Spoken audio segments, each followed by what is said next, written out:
සානක ඔව් කියපන්. ඔබ නිදිද? මං කියන එක හොඳට අහගනි.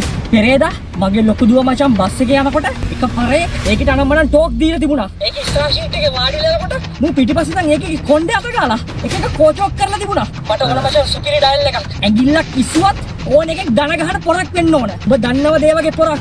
මට ඕන ඒක කරපු එකාගේ ඇඟිලි හතරක් කපලා දාන්න. මගේ දුවෙක්ට එහෙම දෙයක් කරපු එකෙක්ට මම යහතින් ඉන්න දෙන්නේ නැහැ. ඌට මොකක් හරි රිටර්න් එකක් දෙන්න ඕන. ඔබ දන්නවද ඒ වගේ වැඩකාරයෙක්?